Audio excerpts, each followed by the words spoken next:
Welcome to our third and final video in our series for creating instructional videos. In our first video, we took a look at some software that you could use to record your video, and we walked through a simple recording process. In our second video, we looked at a couple of different pieces of software that you could use to edit video and talked about just 2 or 3 editing techniques that would help your videos look a little cleaner and more professional. Today, we want to talk about what do you do with those videos once you've got them ready to share with someone. You're going to have to host those videos somewhere. Where are you going to upload them? And then how are you going to share them from that spot to your students or to parents or to other professionals? So that's what we'll focus on today. We will start by talking about places to host your video. There are tons of places out there in the cloud that you could upload a video to. We will look at 3 of them because those are all free options, easy to use options, and options that teachers rely on heavily for getting their information ready to share with students. So let's take a look at those. The first place for uploading and hosting your video is probably an obvious choice, and that is in your Google Drive. For our example today, we're going to use this same video, sheets sorting by 2 columns, and you can see that I've added it to a folder here in my Google Drive. You should be familiar with this by now. To upload a file, you can simply click on New and choose File Upload, or you can right-click and choose Upload Files. You could also just reach out onto your hard drive and just drag a file into here. You would see it turns blue, and then if I release my mouse, it would just upload a copy of it to my Google Drive. Once it's there, make sure that you adjust the settings for it, because just because you put that link into your Google Classroom or some other location, that doesn't allow it to be shared with your students or parents or others. So make sure that you have correctly gone into the sharing and gone down to the link and set it so that other people can view.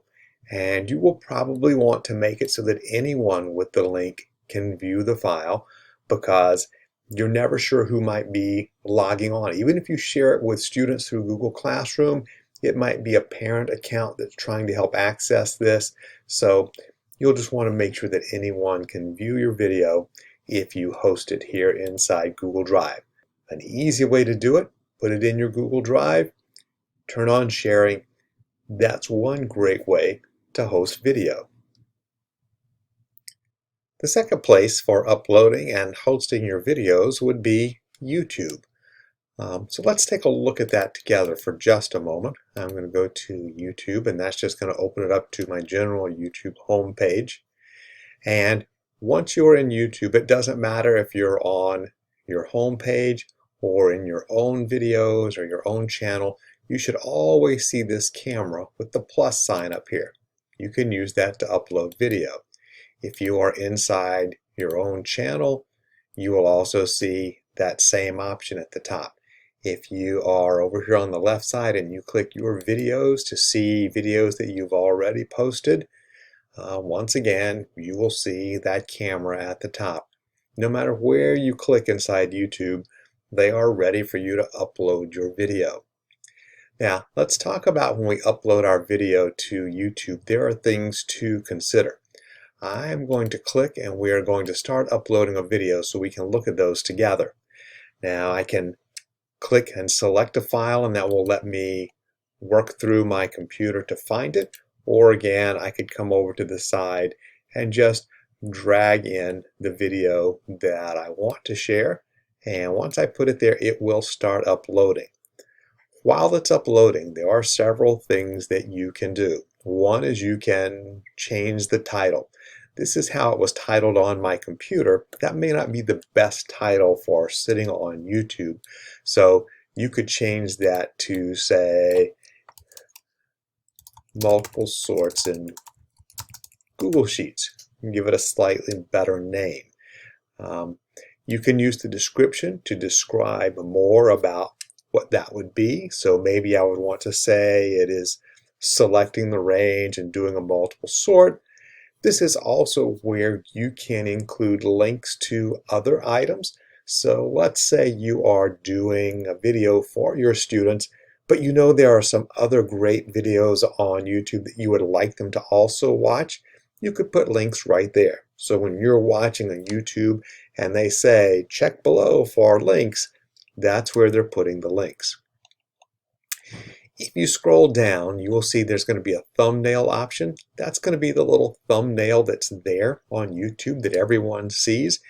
YouTube's algorithm will randomly select 3 frames from the video that you are uploading, and you can pick one of those to be your thumbnail. It doesn't always select what would be a good thumbnail. This would be fine for sorting sheets. That would not be so great. So yeah, I could pick that one and that would be fine. But you may have put a title card in your video if you edited it and added a title card that said multiple sorts in Google Sheets, and it may not select that title card. So you may need to go and take a screenshot of that and upload it as a clip here. However you want to manage that, but that's what the thumbnail is. Then we have playlists. You may have a playlist where you are putting items that you are uploading. If you're uploading for your Google Classroom, you may have playlists just for Google Classroom, or you may break it out into morning circle activities, math activities, whatever. So this is where you can set those. Now, is it made for kids? There is a lot of reading you can do to decide if your content is made for kids. When Google talks about kids, they are using the guidelines from the Children's Online Privacy Protection Act, which defines kids as those under 13 years of age. So if it is content designed for those, if it has characters or animation or music or anything designed for kids under 13 years of old, then you might want to say, yes, it's made for kids. Once you put it into that category, there will be some restrictions. No one can comment on your video. No one can give it a thumbs up for a like. You can't embed links inside the video. So there's a number of things you can't do. That may not matter, though, if you are creating activities that you're going to share through some other way, like Seesaw or Google Classroom. But if you do think people might come to your YouTube channel, you might have to consider that. For me personally, the videos that you watch, this one right here, it will not be made for kids. I'm not designing mine for an audience of kids. I'm designing it for professionals. So I always say no. I don't worry about paid promotions and subtitles, etc. I just leave that alone. Click Next. This is where you can add images inside your video if you want those little pop-ups that link people to other videos. But this particular moment, we're not doing a detailed exploration of how to use all the YouTube elements. So I'm going to say skip right past this. Now, checks is something that they will do in the background. They will check your video to make sure you're not violating any copyright issues. It's new that they do this step in a way where it prompts you, but they've always done it in the past, and a big pop-up would pop up if you had violated something, but now they will let you know right up front. No issues were found. If you do play some music in the background that's copyrighted or show a bit of another video clip, you may very well get a copyright check. And that means that the owner of that content has been notified that you are using that material. That means the owner has the option then to add an advertising into your material and to take the revenue from that. So you kind of want to avoid violating copyright issues. Someone may also send you a request to remove it, and if you don't, then your account can be flagged. So you want to try to avoid the copyright issues. Next, you get to visibility. How are you going to publish this? I make mine public because I just send out the link to a number of people. Private, you probably want to avoid because then you have to use individual emails to target people that you want to see it. But if you are just making it for your students in your classroom, you may want to choose unlisted. Unlisted means that you can take this link right over here on the side and you can copy it by clicking this little button here. So, boop, I've copied that link. Now I can paste that link anywhere I want and share my video, and anyone that has that link can see it. But unlisted means that no one online can search for it. So if you're doing a video and if you titled your video multiple searches in Google Sheets and you made it for your students, when someone out there is looking for help on how do I do a sort in Google Sheets, they won't find your video. So your choices really here are going to be unlisted or public. Then you click save and you're done. Now I'm not going to click save because I don't want this video uploaded, so I'm going to cancel it. And you will see right here it's sort of sitting there as a draft. I'm just going to delete that forever. I'm fine with that. Once you do have something uploaded, you can always edit it. You can come here and you can grab the link again if you forgot the link, but you can also edit things. You can change the title or the description if you need to, or if you click on this pencil and go to details, you can change your thumbnail. You can change the title, you can change the description, you can change the visibility, you can change the playlist, you can pretty much change all the things that you set up front. Then you would have the option to save your changes. That's how you would upload and use YouTube as your hosting site, and a few cautions about kids and copyright. The final thing I will say is, if you have not set up your account as a verified account, then you will not be able to upload videos that are 30 minutes or longer. Getting verified is easy. It's just they send some codes to your cell phone. You enter those codes on the screen. It verifies that you're a real person and not a bot that's uploading videos, and then you can upload longer videos. The caution here is any video that's longer than 8 minutes long, YouTube will either put advertising in the middle of that video or before and after the video. If it's under 8 minutes, you don't have to be verified and there is no advertising. So you can go over 8 minutes, just know there will be ads. Those ads may or may not be appropriate for kids under 13, although Google will try. You always have the option of taking, if you've made a 20-minute video, breaking it into a couple of parts and posting it in pieces, part 1 and part 2, just so you can avoid all of that conflict. All right, that wraps us up with YouTube. Let's take a look at one more place where you can host your video. The last hosting location we want to take a look at today is a site called Edpuzzle. You'll find it at edpuzzle.com. You can create a free account, and this is a site where you can host your videos and just share it with your students, with families, or with other professionals. You can create your own video and upload it, and that's what we'll be working with in a moment. But you can see they have many other activities here. When you upload your video, you have the choice of sharing it with the Edpuzzle world. So you will find things that are trending in special education. You will find things that are trending locally. You can see over here there are popular channels. You can search Edpuzzle, but you can import directly from YouTube or Khan Academy or National Geographic or TED Talks or a number of other sites. So there are lots of ways to get videos into Edpuzzle. When you get into Edpuzzle, you will have to create a classroom so that you can share. And so up here on My Classes, I've got a test class that I've already got. You could just click the plus sign and create a new class, give it a name. You don't have to give it a grade level if you don't want to. But what you want is you want to make sure that you say it's an open class. That means that you're going to be able to just send out the link and people can join. If it is a classic class, then you will have to create a roster of students. And that may be okay because you can link your Google Classroom with it. You can connect your classroom directly here if you have all of your students registered. But open is just going to give you the choice of taking a link and sharing it just like you did from Google Drive or from YouTube. So I've already got a classroom set and I can post activities into that classroom. How would I bring in an activity to this class? I would come up to my content area. This is my content right here, and I would add content.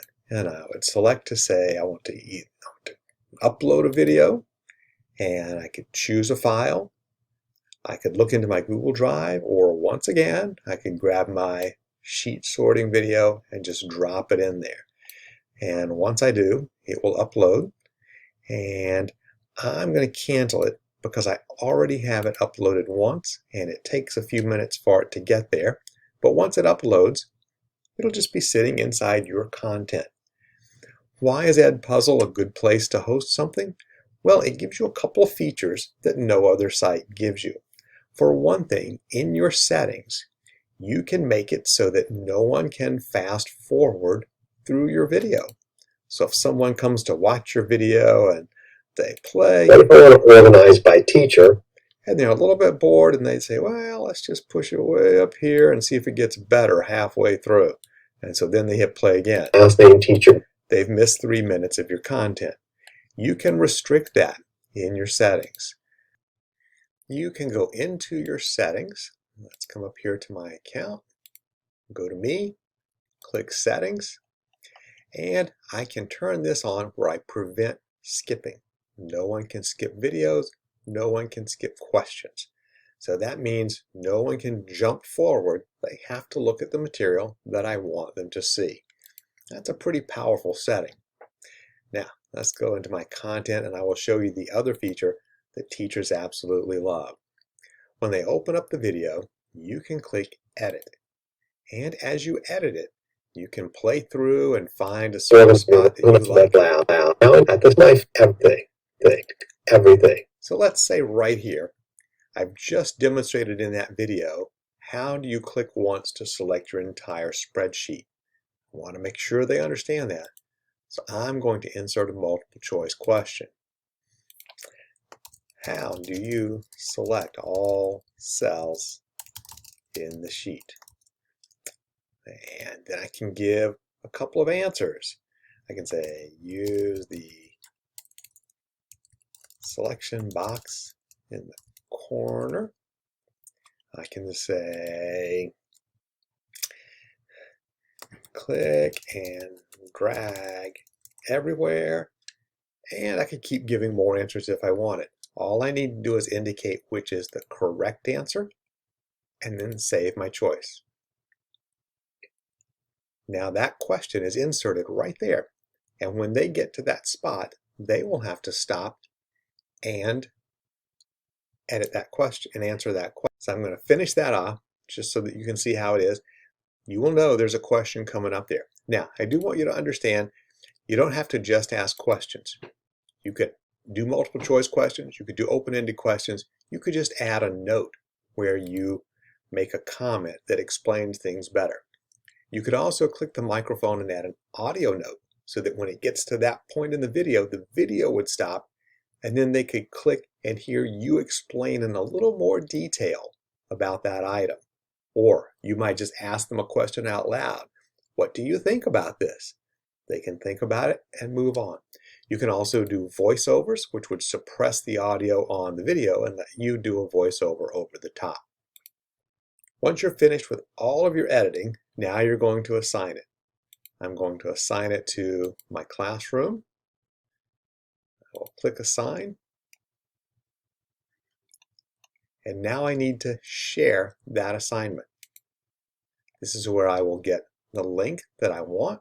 When I copy that link, that's the link that I would use exactly like I would use a link from YouTube or from my Google Drive. So in all 3 cases, we ultimately ended up with a link. And that link is how we will share with others.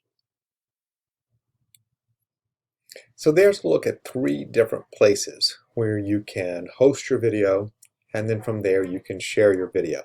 Now once you've got it hosted, it's stored in the cloud, and you've got those links, whether it's the link from YouTube, your Google Drive, or Edpuzzle, what are you going to do with those links? There are really 5 places where we use them most often. We either are putting a link into a Google slide for people to go and look at a video. We are sharing that link in Google Classroom. We are putting it on a classroom website. We're sending it out by email, or we're posting it in Seesaw for the students and the parents to see. Any of those places work fine because you've already done the work in the background on the place where you're hosting it to make sure that it's uploaded correctly, it's shared correctly, and it's ready to be viewed. So most of the work happens in the hosting part. Then you're just ready to share it as you need to with students.